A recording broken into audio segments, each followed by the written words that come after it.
Pwede pang awatin yung robot eh. Pwede. Pasin mo, ginawa ka niya na. Cemento eh. Oo, nag-stay eh.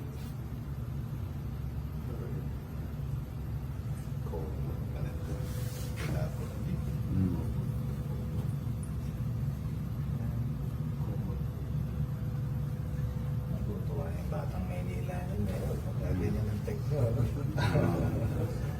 Science High School.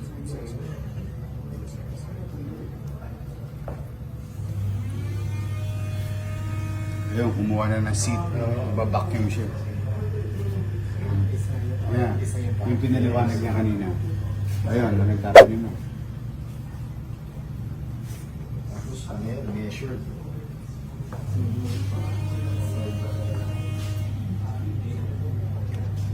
Pag may bandila. Oo, minamanual yan. Binipilang talaga. Kasi ngayon, mahal ang seed eh. Seed. Ang isang pack ng seeds na Sir, may seeds na per piece siya. Oh, 3 per pesos piece. per piece. 3 pesos per piraso. Yung cost efficiency yung may mga halaman kasi hindi mo kailangan marami seeds. Isa-isa lang. In a space. Isa di ba meron? Papatay lang. Wala. Meron talagang isa lang. Okay ka na. Ayun, yung seed doon mismo. Yung nasa next tray, yung This Ayan, is didiligan na. Kuka robot. Kuka robot is very well known for automation in vehicle. Okay, they do a lot of installation manufacturing for vehicle. Where is it sourced from? It's a Germany brand, but China bought over 51%. But the technology are all German. It's a very reliable robot. Kuka. We have a partnership with Kuka Robots. That's why they train us, and we have one of their robot there to train our students. So all those companies that work with us are very nice. They always send their technology over here. Okay, they always help us, train us, and we train students. So important. Exposure. Nakakuha na siya ng seed, so ilipat niya na yan.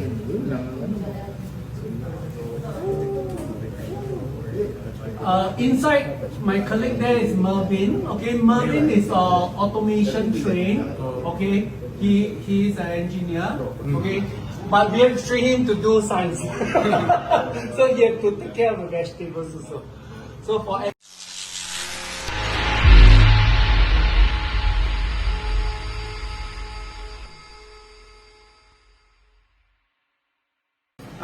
pluck it out. You can try it. In this street. salty sweet. Parang matamis. Matamis na siya ba ng ulit? Ito daw, Mayor, wasabi. This one's spicy. Wasabi mustard. Is this But spicy? already spicy. The kids are coming. The kids are coming. This lettuce, yeah. Ano bang malo? Yeah. High value problem. This is salty. This is ice plant. And you can see at the side a bit of crystal, but it's not it's salt. And we don't add salt to it. We did not add anything to it. This one is salty.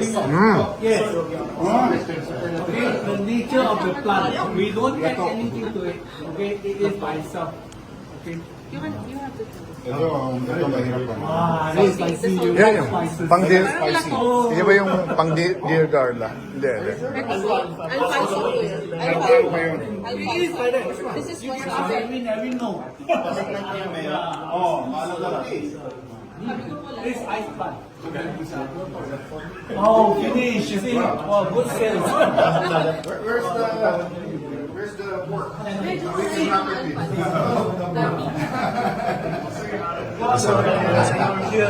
Ang sarap ng gulay. Sariwa. Talagang science lang. This one you can take it. And you can pluck it. Yeah, I know, but this is now the visualization of the program done by private sectors. This is now how you do it. So, Yes. from data management, mechanical, All the digitalized. science, then the end game, the Retail. market. This is This is a government, Government school. government school talaga. This is Oh. public. This is the government school. I Parang polytechnic natin. Um, this is very intimidating because it's so high tech. Yes. Like is there like a low cost version for this? There are people doing this outdoor so that they don't run so like this. They run on the below. The concepts are the same except that the equipment will vary. Then we provide what we call food really. Pasok yun. I think that's why we have automated farms in Singapore because of the cost in Singapore is horrendous. It's very high. So the other alternative would be like to have water. This is what we grow here. You can try. I don't have many tomatoes because I have already harvested. So this is lettuce. This is mustard. Okay. This is wasabi paste. You can try that is spicy paste. This is called ice plant. Okay. It itself is a bit salty. We don't use salt to grow it. You can eat it raw. All this you can eat raw. Try. There, you want to try I already the... wash it.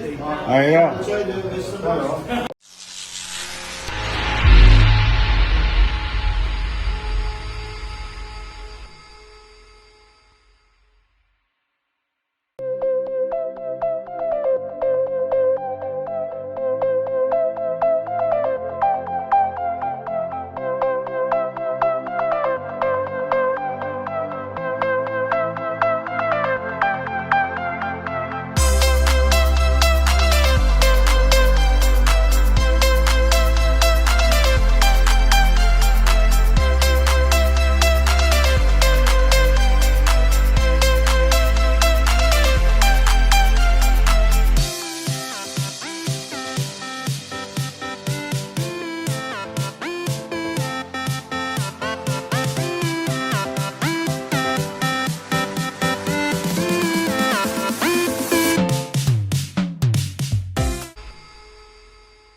Maraming salamat.